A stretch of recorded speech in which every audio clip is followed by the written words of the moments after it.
नमस्कार प्यारे विद्यार्थियों, आपका फिर से इस चैनल में स्वागत है। कारक प्रकरण अपना चल रहा है और ये उसकी तीसरी क्लास है। हालांकि अपन ने 2 कक्षाओं में ही इस कारक प्रकरण को पूर्ण करने का प्रयास किया था, पर समय की बाध्यता होती है, उसके चलते हमने इस प्रकरण को 2 क्लासों में पूर्ण नहीं कर पाए, तो तीसरी क्लास का इसके लिए आयोजन करना पड़ रहा है। लेकिन कोई दिक्कत वाली बात नहीं है। अगर कारकों को 3 क्लासों में अपन सीखते हैं तो कोई अतिशयोक्ति इसके लिए होगी नहीं, क्योंकि ये कारक जो प्रकरण है ये काफी विशद विषय है, संस्कृत व्याकरण का आधार विषय है, तो इसके लिए समय का होना अपेक्षित है। ठीक है। एक हिंदी में कबीरदास जी का एक दोहा आता है कि यह तन विष की बेलरी, गुरु अमृत की खान, शीश दिए जे गुरु मिले तो भी सस्ता जान। अगर शीश देने पे गुरु मिलता तो उसको भी सस्ता जानो। ठीक उसी प्रकार ये कारक प्रकरण जो है काफी बड़ा विषय है और काफी महत्वपूर्ण है। तो अगर ये 3 क्लासों में भी अपना पूरा होता है तो भी इसको सस्ता ही जानो, फिर भी ठीक ही है। कारक कारक में 5-7 क्लासें हो ही जाती है अमूमन। तो क्योंकि कारक महत्वपूर्ण क्यों है, क्योंकि सारी जो प्रक्रियाएं हैं, आपका वाक्य निर्माण है, अशुद्धि संशोधन है, प्रश्न निर्माण है, शब्द रूप है, और भी बहुत सारी अनुवाद संबंधी जो चीजें होती है वो सब कारकों पर ही आधारित है। इसलिए ये काफी महत्वपूर्ण विषय हो जाता है और इसमें समय अपेक्षित है। कोई अतिशयोक्ति वाली बात नहीं है। तो देखिए, इसको शुरू करते हैं। इससे पूर्व अपन ने 5 कारकों को पढ़ लिया था, 5 विभक्ति अपन ने पढ़ ली थी।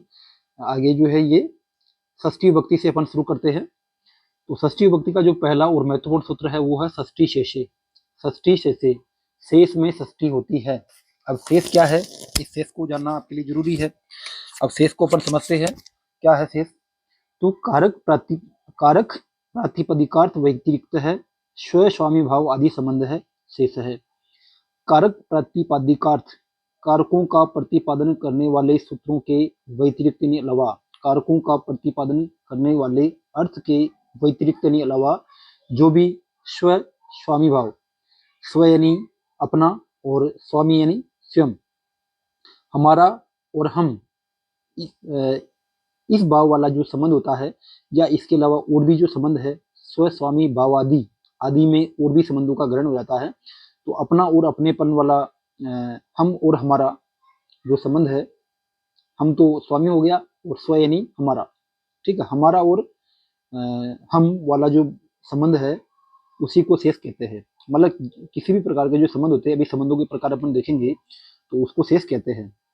इस परिभाषा को आप याद रखिए कि कारक प्रतिपादिकार्थ, कारक का प्रतिपादन करने वाले अर्थ के अलावा जो भी स्व स्वामी भाव आदि संबंध जो होते हैं उसको शेष कहते हैं। और तत्र यानी वहां उस शेष में षष्ठी विभक्ति का प्रयोग होता है। देखो यहाँ पे संबंध सामान्य षष्ठी विभक्ति भवति, संबंध सामान्य, सामान्य संबंध में षष्ठी विभक्ति का प्रयोग होता है। कुल मिलाकर संबंध में षष्ठी विभक्ति का प्रयोग होता है। सामान्य रूप से जो संबंध जो होता है उसमें षष्ठी का प्रयोग होता है। कारक के अंतर्गत संबंध इत्यस्य परिगणनम न भवति, संबंध का परिगणन, संबंध की गिनती नहीं होती है। यथा यानी क्योंकि अस्य क्रियाया से साक्षात अन्वय न भवति, इसका संबंध का क्रिया के साथ में साक्षात संबंध अन्वय नहीं हो पाता है। कारक तु तदेव, कारके तु तदेव यस्य क्रियाया से साक्षात संबंध दृश्यते, कारक तो वही है जिसका क्रिया के साथ में साक्षात संबंध होता है, और इस संबंध का क्रिया के साथ में साक्षात संबंध या अन्वय नहीं हो पाता है, इसलिए संबंधों की श्रेणी कारकों की श्रेणी में नहीं है, कारकों की गिनती में नहीं है। अतएव इसलिए अस्य सूत्र से अर्थ भवति, इस सूत्र का अर्थ होता है कि जहां कारकों का प्रतिपादन करने वाले अर्थ से भिन्न स्व स्वामी भाव आदि संबंध दिखाई देता है वह शेष कहलाता है। और तस्मिन शेषे, उस शेष में, तस्मिन शेषे अर्थे, उस शेष अर्थ में षष्ठी विभक्ति होती है। उदाहरण के लिए देखिए, राज्य पुरुष है, राजा का पुरुष। ठीक है, ये एक वाक्य है। अस्मिन वाक्य, इस वाक्य में राजा स्वामी, राजा तो स्वामी हो गया, स्वयं हो गया, और पुरुष है स्व, पुरुष उसका अपना हो गया। ठीक है, ये राजा तो खुद हो गया और पुरुष उसका हो गया। ठीक है, तो यहाँ पे एक संबंध है स्व और स्वामी भाव। तो यहाँ पे राजा तो हो गया स्वामी और पुरुष हो गया स्व, यानी कि उसका अपना सेवक। ठीक है, तो स्व और स्वामी वाला जो संबंध है, भाव है, उसी को संबंध कहते हैं। इसके अलावा और भी संबंध के प्रकार होते हैं जो अपन अभी देखेंगे। कारक प्रतिपादिकार्थ, कारक का प्रतिपादन करने वाले से भिन्न किंतु स्व और स्वामी भाव आदि संबंध जो दिखाई देते हैं, अतः इसलिए प्रकृत सूत्र से राजन पद में षष्ठी विभक्ति हुई है। ये जो वाक्य था, राज्ञ है पुरुष है, राज्ञ जो है राजन शब्द में षष्ठी विभक्ति का प्रयोग हुआ था। क्यों? क्योंकि यहाँ पर स्व और स्वामी भाव वाला संबंध यहाँ पे दिखाई दे रहा था, इसलिए यहाँ पे षष्ठी का प्रयोग हुआ है। देखो यहाँ पे अयम संबंध है, ये संबंध अनेक विधेय भवती, अनेक प्रकार का होता है। यथा यानी जैसे, देखो कैसे कैसे प्रकार होते हैं। स्व और स्वामी भाव वाला संबंध, तो राज्ञ है पुरुष है, राजा तो स्वयं हो गया और पुरुष उसका अपना हो गया, तो ये अपना और अपनेपन वाला भाव वाला संबंध आ रहा है, स्व स्वामी भाव वाला संबंध है। ठीक है। जन्य जनक भाव संबंध, जन्य यानी उत्पन्न होने वाली चीज और जनक यानी उत्पन्न करने वाला। ठीक है। उत्पद्यमान वस्तु जन्य और उत्पन्न करने वाला जनक, ये जो संबंध आता है उसको जन्य जनक भाव संबंध कहते हैं। जैसे दशरथस्य पुत्र, दशरथस्य पुत्र, इसमें पुत्र तो आपका जन्य हो गया और दशरथ इसका जनक हो गया, तो जन्य जनक भाव संबंध भी संबंध का ही एक प्रकार है। ठीक है। मतलब उत्पन्न होने वाली चीज और उत्पन्न करता, तो दशरथ इसमें उत्पन्न करता हो गया और पुत्र उत्पद्यमान हो गया, तो इसमें कौन सा संबंध होगा? जन्य जनक भाव संबंध है, षष्ठी विभक्ति का प्रयोग हुआ है। फिर देखो अवयव अवयवी भाव, अवयव अवयवी भाव संबंध। अवयव का अर्थ होता अंग, अवयव का अर्थ है अंग और अवयवी का अर्थ है अंगी, अंग और अंगी वाला संबंध। जैसे पशुपाद, पशु के पैर, पशु जो है, पशु शब्द की षष्ठी विभक्ति है, एक वचन है, तो पशुपाद यानी पशु के पैर। जैसे मम कर्ण है, मेरा कान, मम अक्षी मेरी आंख, इस प्रकार से जो वाक्य बनता है, मम हस्तम मेरा हाथ, इस प्रकार से जो वाक्य बनता है, ये क्या है? ये अंग और अंगी है। हाथ तो हो गया अंग और मम यानी मेरा, ये हो गया मतलब अपना जो होता है वो अंगी, शरीर अंगी हो गया इसमें। तो यहाँ पे पशु तो अंगी है और पैर जो है उसका अंग है, तो ठीक है। तो जो अंगी है उसमें आपको षष्ठी विभक्ति का प्रयोग करना है। यहाँ पे जो जनक है उसमें षष्ठी विभक्ति का प्रयोग आया है। स्व और स्वामी का जहाँ भाव आ रहा है तो वहाँ स्वामी में आपको षष्ठी विभक्ति का प्रयोग करना है। इस प्रकार से आधार आधेय भाव संबंध, आधार और आधेय का जहाँ भाव होता है वहाँ भी संबंध होता है। देखो वृक्ष से शाखा, वृक्ष की शाखा, वृक्ष है तभी शाखा है। ठीक है। तो शाखा का आधार हो गया वृक्ष और शाखा इसमें आधी होगी। ठीक है। तो आधार की आपको क्रम संबंध संज्ञा करनी है और इसमें षष्ठी विभक्ति का प्रयोग आपको करना है। संबंध में षष्ठी होती है तो जो आधार है उसमें षष्ठी विभक्ति आपने प्रयोग किया है। ठीक है। तो आधार आधेय भाव संबंध भी होता है। प्रकृति विकृति भाव संबंध, प्रकृति का मतलब मूल वस्तु और विकृति मतलब उसका विकार। मूल वस्तु और उसके विकार से कोई चीज उत्पन्न होती है उसमें प्रकृति विकृति भाव संबंध होता है। जैसे क्षीरशीय विकार है, क्षीर का अर्थ होता दूध, क्षीरशीय विकार है। जैसे दही, दही क्या है? दूध का विकार है। तो दही का मूल क्या है? दही का उद्गम कैसे होता है? दूध से, तो दूध उसकी प्रकृति हो गई और दही उसकी विकृति हो गई। ठीक है। तो यहाँ पे जो प्रकृति है, जो मूल है, उसमें षष्ठी विभक्ति का प्रयोग होगा, क्षीरशीय यानी क्षीर का विकार। समूह है समूही भाव संबंध। देखो समूह का मतलब तो समूह है और समूही यानी जो समूह में रहता है वो समूही। ठीक है। समूह और समूही भाव संबंध जो है उसमें देखो गवाम समूह है, गायों का समूह है। ठीक है। तो इसमें जिसका समूह है उसमें षष्ठी विभक्ति का प्रयोग हुआ है, गवाम समूह है यानी गायों का समूह है। समीप समीपी भाव संबंध। ठीक है। तो कुंभस्य स्वामी, कुंभस्य स्वामी, कुंभ का स्वामी, तो यहाँ पे समीप समीपी भाव संबंध आ रहा है। पाल्य पालक भाव संबंध, पाल्य यानी जिसका पालन किया जाए और पालक यानी जो पालन करता है, तो उसमें भी आपका संबंध आता है, पाल्य पालक भाव संबंध। ये संबंध का एक अन्य प्रकार है। तो पृथ्वी स्वामी, पृथ्वी का स्वामी, तो जो जिसका पालन करते हैं उसमें षष्ठी विभक्ति का प्रयोग हुआ है। पृथ्वी का जो पालन करने वाला है, तो यहाँ पे पृथ्वी में पाल्य में षष्ठी विभक्ति का प्रयोग हुआ है, ये आप ध्यान देंगे। ठीक है। ये अपने संबंध के प्रकार पढ़े थे, उसके अलावा और सूत्र भी इसमें आते हैं। षष्ठी हेतु प्रयोगे, षष्ठी जो है वो हेतु के प्रयोग में भी षष्ठी का प्रयोग होता है।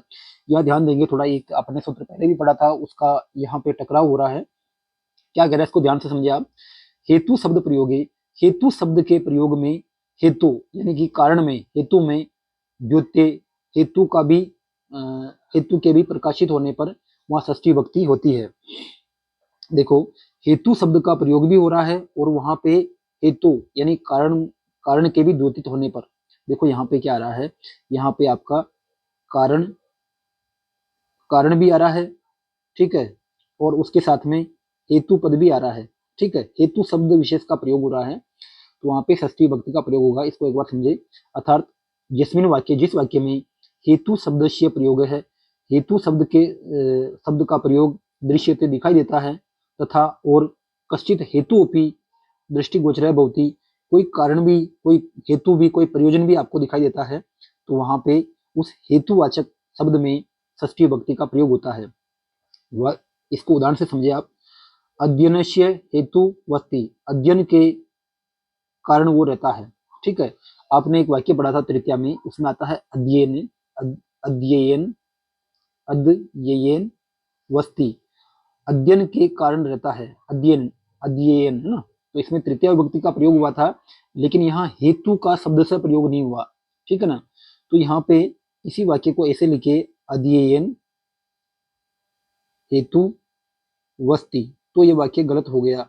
क्यों? क्योंकि यहाँ पे ये तो कारण हो गया, रहने का कारण अध्ययन है, ठीक है, उसके साथ में हेतु शब्द का प्रयोग और हो गया, तो कारण के साथ में हेतु शब्द का शब्द से प्रयोग और हो जाए, तो वहां पे आपको षष्ठी विभक्ति लगानी है।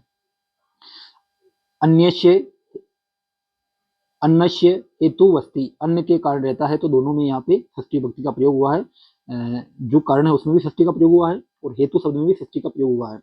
अत्रस्मिन् वाक्य, इस वाक्य में हेतु शब्द का प्रयोग है तथा अन्य रूपों और अन्य रूप हेतु भी दिखाई दे रहा है, तो प्रकृत सूत्र से, इस षष्ठी हेतु प्रयोग सूत्र से हेतुवाचक अन्य पद में षष्ठी विभक्ति का प्रयोग हुआ है और हेतु में भी आपके षष्ठी विभक्ति का ही प्रयोग है।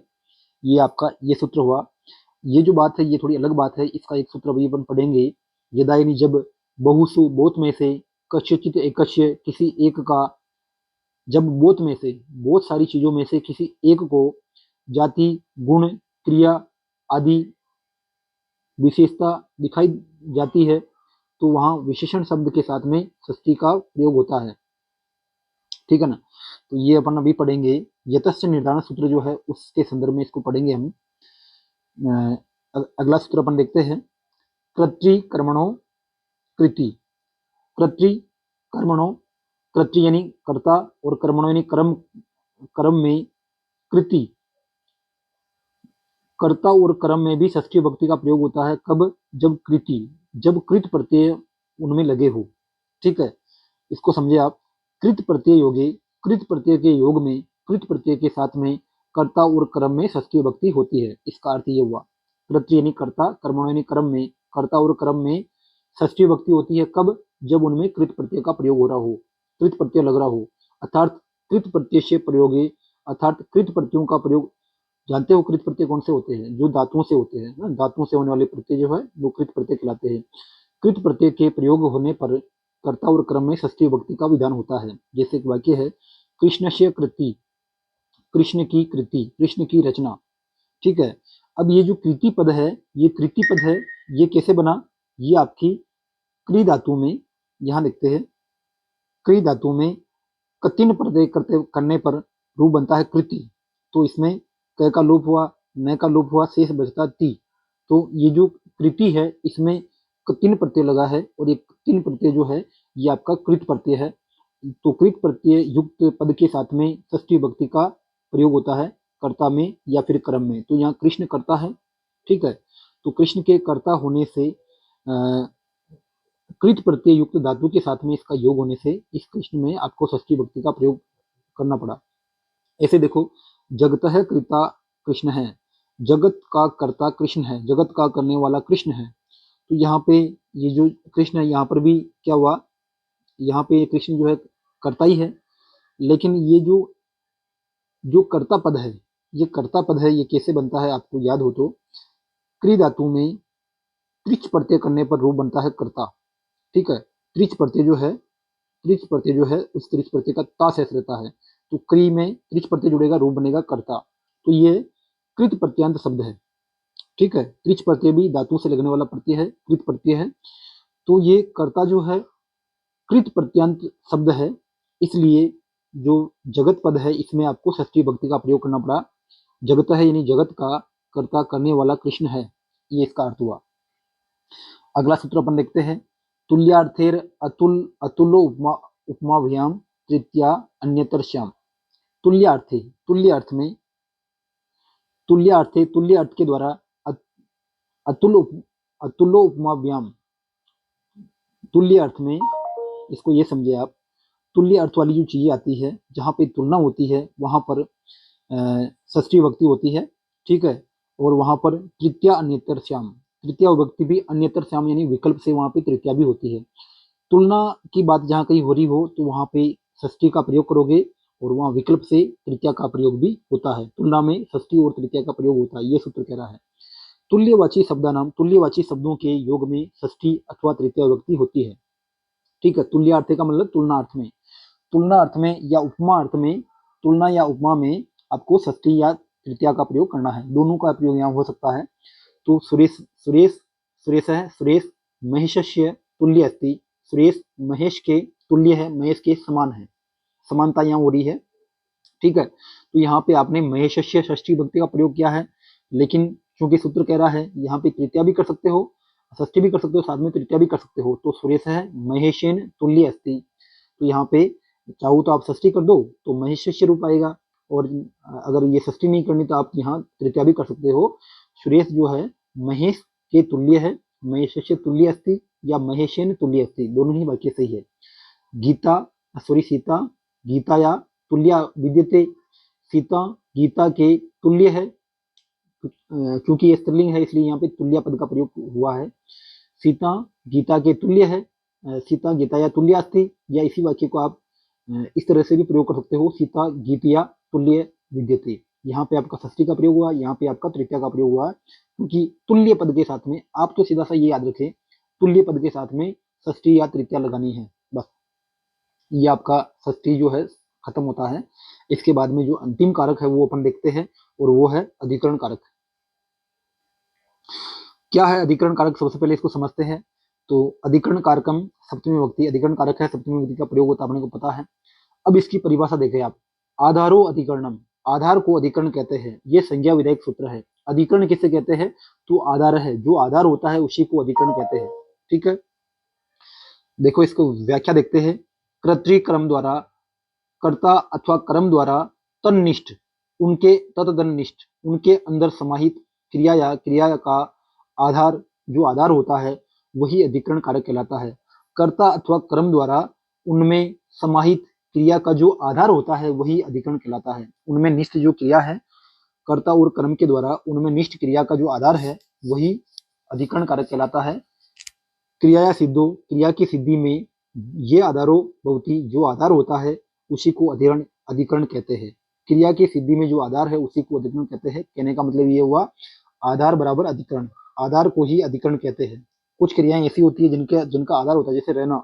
अब रहने के लिए आपको आधार चाहिए, हवा में आप नहीं रह सकते, उसके लिए कोई जगह चाहिए आपको, ठीक है। और उस आधार को ही क्या कहते हैं, अधिकरण कहते हैं, ठीक है। आधारो अधिकरणम, आधार को ही अधिकरण कहते हैं, इसका मतलब ये हुआ। और देखो, सप्तमी अधिकरणे, सप्तमी अधिकरणे, सप्तमी धन अधिकरणे, अधिकरणे अधिकरण में सप्तमी सप्तमी विभक्ति होती है। अधिकरणे सप्तमी स्यात्, अधिकरण में सप्तमी होती है। आधार त्रिविधा भवति, आधार तीन प्रकार का होता है, ये आप समझे थोड़ा। जैसे संबंध जो है, संबंध अनेक प्रकार का होता है, जन्य जनक भाव है ना, पाल्य पालक भाव, स्वस्वामी भाव संबंध, ऐसे और भी संबंध थे, अवयव अवयवी भाव संबंध। तो संबंध के प्रकार भी आप ध्यान रखें। शेष किसे कहते हैं, शेष का भी आप ध्यान रखें। कारकों के अलावा जो स्वस्वामी भाव आदि, आदि का मतलब और भी सारे प्रकार के जो संबंध है वो उसमें आ गए। संबंध कारकों के अलावा जो शेष बच गया, यानी कि संबंध बच गया, उसको उसमें षष्ठी विभक्ति का प्रयोग होता है। तो वो संबंध के बारे में था। संबंध के बहुत सारे प्रकार थे। वैसे ही आधार, आधार जो है तीन प्रकार का होता है, त्रिविध तीन प्रकार का होता है। कौन कौन सा, एक तो औपश्लेषिक आधार, वैशिक आधार और अभिव्यापक आधार। औपश्लिक औपश्लेषिक आधार किसे कहेंगे, तो जहाँ संयोग आदि संबंध हो रहा है, जहाँ पे संयोग हो रहा हो, संयोग संबंध है, उसको आप औपश्लेषिक आधार कहेंगे। जैसे कटे आस्ती, चटाई में बैठता है, चटाई अलग है और बैठने वाला अलग है। तो चटाई में बैठता है, चटाई चटाई में बैठने वाले का संबंध हो रहा है, ठीक है। तो यहाँ पे जो आधार है चटाई पर बैठता है, कटे आस्ते का अर्थ है चटाई पर बैठता है, तो इसमें कटे में सप्तमी विभक्ति का प्रयोग हुआ है। और ये कैसा आधार है, तो औपश्लेषिक आधार है। वैशिक आधार के बारे में बात करते हैं, विषेण संबंध है, जो विषय से संबंधित होता है उसको आप वैशिक आधार कहते हैं। जैसे स्थाल्याम पचती, थाली में पकाता है, तो थाली एक सब्जेक्ट हो गया, एक विषय हो गया, ठीक है। तो कोई चीज विषय में होती है तो उसका उसको आप वैशिक आधार कहोगे, ठीक है। जैसे मोक्षे रुचि, मोक्ष में रुचि, तो मोक्ष तो एक विषय हो गया। स धर्मे तस्य धर्मे रुचि, उसकी धर्म में रुचि है, ठीक है। तो इस प्रकार की जो जो बातें हैं, तो ये क्या है, विषय है, एक विषय है, ठीक है। तो विषय में क्या होगा, वैशिक आधार होगा। और अभिव्यापक यानी जो जो हर जगह सर्वत्र व्यापक है उसको अभिव्यापक कहेंगे, सर्वत्र व्यापक रूप उसको अभिव्यापक आधार कहेंगे। और इसका वाक्य है सर्वस्मिन आत्मा संति, सभी में आत्मा है, ठीक है। तो ये बात यूनिवर्सल ट्रुथ है, सभी में सार्वभौमिक सार्वभौमिक सत्य है। तो इस प्रकार की जो सर्वत्र व्यापक वाली जो अवस्था आती है, आत्मा तो सभी में है, सब जगह विद्यमान है ना। तो इसमें क्या होगा, इसमें फिर सप्तमी विभक्ति का प्रयोग होगा। आप समझे होंगे आधार के जो 3 प्रकार है। एक तो औपश्लेषिक आधार, जहाँ पे संयोग संबंध होता है, वो औपश्लेषिक आधार होता है। जहाँ पे विषय विषय वाली बात होती है तो वो वैशिक संबंध हो गया। और जो संपूर्ण रूप समान रूप सभी जगह व्यापक है उसको आप अभिव्यापक आधार कहेंगे। तो इनकी परिभाषा भी आप ध्यान रखेंगे, हो सकता है परिभाषा आ जाए आपकी, औपश्लेषिक आधार किसे कहेंगे, तो आएगा संयोग आदि संबंध जहाँ होता है वो औपश्लेषिक आधार है। वैशिक आधार कहाँ कहेंगे, किसे कहेंगे, जिसमें विषय से संबंध, विषय वाली जो बात होती है वो वैशिक आधार हो गया। और जो सभी में समान रूप से, सभी जगह समान रूप से होता है वो अभिव्यापक आधार है, ठीक है। ये आधार के अपने प्रकार पढ़े और आधार को अपने समझा। अब इसके और भी सूत्र है। यस्य च भावेन भाव लक्षणम, यस्य यानी जिसके, यस्य यानी जिसके, भावेन यानी भाव से, भाव का अर्थ क्रिया, यस्य भावेन जिस क्रिया के द्वारा, भाव लक्षणम किसी क्रिया का लक्षण होता है, यस्य भावेन जिस क्रिया के द्वारा, भाव लक्षणम किसी अन्य क्रिया का लक्षण होता है, वहां पर सप्तमी विभक्ति होती है। इसको एक बार समझिए आप क्या कहना चाह रहा है। यस्य क्रिया, या जिस क्रिया के द्वारा, क्रिया अंतरम, क्रिया अंतरम, अंतरम यानी अन्य, क्रिया यानी क्रिया का, लक्ष्यते यानी लक्षण होता है। जिस किसी क्रिया के द्वारा दूसरी क्रिया का लक्षण होता है, दूसरी क्रिया का संपादन होता है, तथा सप्तमी सात, वहां सप्तमी होती है। अर्थात यदा, जब एक क्रिया के, एक क्रिया का, एक क्रिया या अंतरम, एक क्रिया के बाद में अपरा क्रिया भवती, दूसरी क्रिया होती है, तदा यानी तब, पूर्व क्रियायाम पहली वाली क्रिया में, तस्या च कर्त्री और उसके कर्ता में सप्तमी विभक्ति होती है। यानी कि एक क्रिया के बाद में दूसरी क्रिया जहां हो रही हो, तो ऐसी दशा में, और एक क्रिया के होने पर दूसरी क्रिया हो रही हो, इसको ऐसे समझे आप, एक क्रिया या अनंतरम, एक क्रिया के होने के बाद, उसके होने पर दूसरी क्रिया जो होती है, तो वहां पर पूर्व क्रिया में, पहली वाली क्रिया में, और उसी के साथ उसके कर्ता में, क्रिया में और कर्ता में दोनों में सप्तमी विभक्ति का प्रयोग होगा। कैसे, देखो, रामे, राम के, वनम गते, वन में जाने पर, दशरथ, दशरथ ने, प्राणान अत्यज्यत, प्राण त्याग दिए, राम के वन जाने पर दशरथ ने प्राण त्याग दिए। तो देखो, राम का वन जाना और दशरथ का प्राण त्यागना, ठीक है। राम वन गए तभी दशरथ ने प्राण त्यागे। तो एक क्रिया के होने के बाद दूसरी क्रिया हो रही है, तो जिस क्रिया के द्वारा किसी क्रिया का संपादन होता है, तो उस पहली वाली क्रिया में और उसके कर्ता में सप्तमी विभक्ति का प्रयोग होगा। तो जो जाना क्रिया है, इसका कर्ता कौन है, राम, तो राम, इस कर्ता में भी सप्तमी और इस क्रिया में भी सप्तमी। रामे वनम गते, राम के वन जाने पर दशरथ ने प्राण त्याग दिए। इस प्रकार से वाक्य बनेगा। सूर्य अस्तम गते, सूर्य के अस्त हो जाने पर, सर्वे बालका, सभी बालक जो है, गृहम अगछन, घर को गए। सूर्य का अस्त होना और बालकों का घर पर आना, अगर सूर्य अस्त नहीं होता तो बालक घर पे नहीं आते, अगर दशरथ वन में नहीं जाते तो राम वन में नहीं जाते तो दशरथ प्राण नहीं त्यागते। एक दूसरे की परिपूरक क्रियाएं हैं, ठीक है। ऐसी दशा में आपको सप्तमी का प्रयोग करना है। किसमें करना है, पहली वाली क्रिया में और पहली वाली क्रिया के कर्ता में, दोनों में। तो देखो, अस्तम गते, अस्त होना क्रिया का जो कर्ता है वो सूर्य है, तो सूर्य में सप्तमी विभक्ति। और गत, गत यानी हो जाना, इसमें भी सप्तमी विभक्ति, क्रिया और कर्ता में दोनों में सप्तमी विभक्ति है। किस सूत्र से आई है, तो यस्य च भावेन भाव लक्षणम, इस सूत्र से। इसको भाव लक्षणा भाव लक्षणा, एक क्रिया के बाद में दूसरी क्रिया होना, एक क्रिया से दूसरी क्रिया का लक्षण होना, भाव लक्षणा सप्तमी, या इसी को सती सप्तमी, सती सप्तमी भी कहते हैं। एक क्रिया के होने पर दूसरी क्रिया का होना, ये आपकी सती सप्तमी या भाव लक्षणा सप्तमी है। इसमें सप्तमी विभक्ति का प्रयोग होगा, किसमें होगा, कर्ता में भी होगा और उसकी क्रिया में भी होगा। ये एक महत्वपूर्ण सूत्र आगे वाला यतश्च निर्धारण है, जहां से निर्धारण होता है वहां भी आपको सप्तमी विभक्ति का प्रयोग करना है। सप्तमी का ही नहीं करना है, षष्ठी का भी करना है। यतश्च, यत, यत, सॉरी यत धनच, यत धनच, यहाँ विसर्ग संधि होगी तो बनेगा यत से आ जाएगा विसर्ग की जगह। तो यत यानी जहां से, च यानी और जहां से निर्धारणम, निर्धारण किया जाए, जहां से किसी को चुना जाए, बहुत सारे में से किसी एक को निकाला जाए, तो वहां पर षष्ठी और सप्तमी दोनों का प्रयोग होता है। देखो इसको, इसका पढ़ते हैं अपन।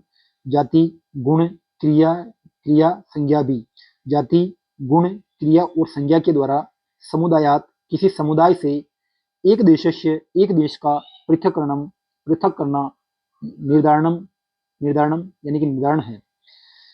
जब किसी समुदाय में से, एक देश का मतलब एक वस्तु, जब किसी समुदाय में से एक वस्तु को अलग किया जाता है तो उसको निर्धारण करना कहते हैं। ठीक है। और यत, यत यानी जहां से जिस समुदाय में से किसी एक वस्तु को अलग किया जाता है तो वो निर्धारण है। और ततः षष्ठी सप्तमी भवेत, ततः षष्ठी सप्तमियों होता है, वहां षष्ठी और सप्तमी होती है। अर्थात यत्र यानी जहां, कस्मात चिद अपि समुदायात, जहां किसी भी समुदाय से, जाति, जाति के द्वारा, तृतीय विभक्ति है, गुणेन गुण के द्वारा, क्रिया क्रिया के द्वारा, संज्ञेय संज्ञेय वा अथवा संज्ञा के द्वारा, कस्यचिद अपि किसी का भी, पृथक्करण भवति पृथक्करण होता है, तदेव निर्धारणम कथ्यते, उसी को निर्धारण कहते हैं। यानी जाति गुण क्रिया और संज्ञा के आधार पर किसी भी समुदाय से किसी एक वस्तु या व्यक्ति को अलग किया जाता है तो उसको निर्धारण कहते हैं। अतः इसलिए यस्मात् पृथक्करण भवति, जिससे पृथक्करण होता है, तस्मात् उस समुदाय वाचकात, उस समुदाय वाचक में, शब्दात उस समुदाय वाचक शब्द से षष्ठी और सप्तमी विभक्ति होती है। उदाहरण देखिए आप, क्या बोला था उसने, जाति गुण क्रिया और संज्ञा के द्वारा जिस किसी समुदाय में से किसी को अलग किया जाए वहां सप्तमी विभक्ति होती है। देखो अलग करने के योग में आपको पंचमी लगाते हो, लेकिन ये क्या कह रहा है, जहां एक समुदाय में से किसी एक को अलग किया जाए, किसके आधार पे, जाति गुण या क्रिया या संज्ञा के आधार पे, तो वहां पे आपको यतश्च निर्धारण है सूत्र से आपको षष्ठी या सप्तमी लगानी है। अलग करना अलग चीज है और निर्धारण करना अलग चीज है, बहुत सारों में से किसी एक को चुनना। ठीक है, ये वाली बात है। तो निर्णय, सॉरी थोड़ा मुंह में थोड़ी दिक्कत हो रही है इसलिए उच्चारण ठीक से नहीं हो पा रहा है। नृणाम नृषु वा ब्राह्मणम श्रेष्ठ है। नृणाम, जो नर शब्द है उसकी षष्ठी विभक्ति बहुवचन है। नृणाम यानी मनुष्यों का, और नृषु यानी मनुष्यों में, वाहिनी अथवा ब्राह्मण श्रेष्ठ है, ब्राह्मण श्रेष्ठ है। देखो मनुष्य तो आपका हो गया समुदाय, मनुष्य तो क्या हो गया, समुदाय, समुदाय हो गया। ठीक है। और उससे आपका जो ब्राह्मण है वो आपका एक देश, एक देश यानी एक भाग। ठीक है, किसी पूरे में से किसी एक को आप अलग करते हो। मनुष्य तो आपका हो गया समुदाय, समूह हो गया, उस समूह में से आप ब्राह्मण जो है उसको अलग कर रहे हो। ठीक है, तो यहाँ पे आपका छांटना हो गया, और इस प्रकार के छांटने को निर्धारण कहते हैं, और उसमें षष्ठी या सप्तमी लगती है। तो देखो यहाँ पे षष्ठी भी लगा सकते हो, नृणाम ब्राह्मण श्रेष्ठ है, मनुष्यों, तो यहाँ पे षष्ठी हो गई, मनुष्यों का ब्राह्मण श्रेष्ठ है, या नृषु ब्राह्मण श्रेष्ठ है, मनुष्यों में ब्राह्मण श्रेष्ठ है। ऐसे देखो गुण से आप किसी को अलग करते हो। गवाम गोशुआ, गवाम में षष्ठी विभक्ति है, गोसु में सप्तमी है। कृष्णा, काली जो गाय है वो बहुक्षीरा, बहुत दूध देने वाली है। तो देखो आप, ये आपका समुदाय हो गया। ठीक है, समुदाय में से आप काली गाय को अलग कर रहे हो, काली गाय को उसके गुण के द्वारा, बहुत ज्यादा दूध देती है तो उसको आप अलग कर रहे हो। बहुक्षीरा ये इसका गुण हो गया, उस गुण से आप काली गाय को गायों से अलग कर रहे हो, तो यहाँ निर्धारण कर रहे हो। तो इसमें गवाम या गोसु पद का प्रयोग हुआ, चाहे तो गवाम कर दो, गवाम कृष्णा बहुक्षीरा, या गोशु कृष्णा बहुक्षीरा, ये इसका प्रयोग होगा।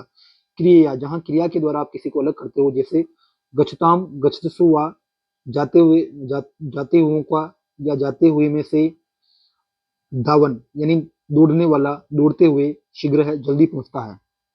तो यहाँ देखो दावन ये जो क्रिया है, इस क्रिया के द्वारा इनमें से इस क्रिया का को अलग किया जा रहा है। इस समुदाय, जैसे एक कोई ग्रुप है, उसमें से सब पैदल चल रहे हैं, उसमें से कोई दौड़ने वाला जो है वो जल्दी पहुंच जाता है, तो इस जाने वाले के समूह में से धावन क्रिया द्वारा किसी एक को अलग कर रहे हो आप, तो यहाँ पे सप्तमी या षष्ठी विभक्ति का प्रयोग है। गच्छताम आपकी गच्छताम धावन शीघ्र है, या गच्छत्सु धावन शीघ्र है, ऐसा वाक्य बनेगा।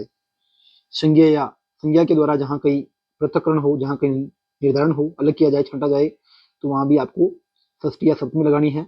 छात्राणाम मित्र है पटु, छात्रों में जो मित्र है वो पटु, पटु यानी दक्ष है। छात्रों में जो मित्र है वो दक्ष है, या छात्रेषु मित्र है पटु, छात्रों में जो है वो छात्रों में मित्र जो है वो दक्ष है। इस प्रकार से ये जो संज्ञा के द्वारा आपने अलग किया, ये मित्र पद से आपने अलग किया, तो यहाँ क्या हो गया, यहाँ पे सप्तमी या षष्ठी का प्रयोग हुआ। छात्राणाम छात्रेषु हुआ, मित्र पटु, तो ये आपका यतस्य निम्नान वाला सूत्र अपने पढ़ लिया। तो यहाँ पे अपने कारकों का साथियों पूर्ण रूप होता है, समाप्ति होती है। कुछ प्रश्न इसके जल्दी से अपन देख लेते हैं। अब आपको कारक समझ में आ गया होगा। अब मैं प्रश्न करता हूँ, अभित शब्द से योगे विभक्ति बहुती, अभित शब्द के योग में कौन सी विभक्ति होती है? आप शब्दों को याद कर लीजिए, सब शब्दों से होने वाली विभक्ति उपपद विभक्ति कहलाती है। तो अभितः परितः समया निक्षा हा प्रतियोगी अपि द्वितीया, तो अभित के योग में कौन सी विभक्ति होगी? द्वितीय विभक्ति होगी। स शब्द से योगे विभक्ति बहुती, स शब्द के योग में कौन सी विभक्ति होती है? स योगे स साकम सार्धम समूह स युक्त अप्रदानी तृतीया। कर्म वाच्य से कर्म वाच्य के अनुक्त अनुक्ते कर्तरी, कर्म वाच्य के अनुक्त कर्ता में कौन सी विभक्ति होती है? यानी कि तीन वाच्य होती है, कर्तृवाच्य, कर्मवाच्य, भाववाच्य। तो जो कर्मवाच्य है उसके उसका कर्ता तो अनुक्त हो गया, और उस अनुक्त कर्ता में कौन सी विभक्ति होती है? तो अनुक्त कर्ता में अपने को पता है तृतीय विभक्ति होती है। ठीक है, आगे देखो, अंग विकारे विभक्ति बहुती, अंग विकार में कौन सी विभक्ति होती है? ये अंग विकार है, जिसके द्वारा अंग विकार दिखाया जाता है उसमें तृतीय विभक्ति होती है, तो अंग विकार में तृतीय विभक्ति होती है। अधस्तनेषु चतुर्थी विभक्ति कारणम अस्ति, चतुर्थी विभक्ति का कारण है। इनमें से नीचे लिखे हुए में से चतुर्थी विभक्ति किस कारण होती है, या उसका क्या लक्षण है? तो देखो आप, नम है, स है, अभित है, या प्रति है। तो अभित के युग में द्वितीय, प्रति के युग में द्वितीय, स के युग में तृतीय, नम स्वस्ति स्वा सोदा अलम्ब सदयोगी चतुर्थी। तो इसमें चतुर्थी का जो लक्षण है, कारण है, वो चतुर्थी है, नम है। अधस्तनेषु पंचमी विभक्ति कारणम अस्ति, इनमें से पंचमी का क्या कारण है? नम है क्या? नहीं, नम चतुर्थी का है। अधोअध है, ये द्वित्व हो रहा है, आम्रडित पद है, तो इसमें द्वितीय विभक्ति आती है। खलवाट है यानी गंजा, ठीक है, तो खलवाट जो पद है इसमें आपकी कौन सी विभक्ति है? ये कोई बीमारी का नाम है, इसमें तृतीय विभक्ति होगी। अनंतरम जो पद है उसमें आपका पंचमी विभक्ति का कारण है। अपादानी विभक्ति बहुती, अपादान में कौन सी विभक्ति होती है? अपादान में पंचमी विभक्ति होती है। रक्षार्थक धातुओं के योग में विभक्ति होती है। वित्रार्थानाम भय हेतु सूत्र से पंचमी विभक्ति होती है। कारकाणाम संख्या अस्ति, कारकों की संख्या है, कितनी है? 7 है कि 8 है कि 6 है कि 9 है? तो 6 है। कर्ता कर्म च कर्णम च संप्रदानम तथैव च अपादानाधिकरणे इत्याहु कारकाणी षट, ये कारिका आपने पढ़ी है। संबोधनी विभक्ति बहुती, संबोधन में कौन सी विभक्ति? संबोधन में प्रथमा विभक्ति है। ठीक है, रेखांकित पद में विभक्ति और उसका कारण लिखो। तो देखो आप, ग्रामम, इसमें कौन सी विभक्ति है? इसमें द्वितीय विभक्ति है। क्यों? क्योंकि परित आया है।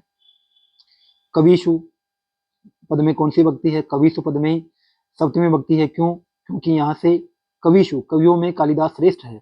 आपने कवियों के समुदाय में से कालिदास को अलग किया है। यतश्च निधारण सूत्र से यहाँ पे सप्तमी विभक्ति का प्रयोग हुआ है।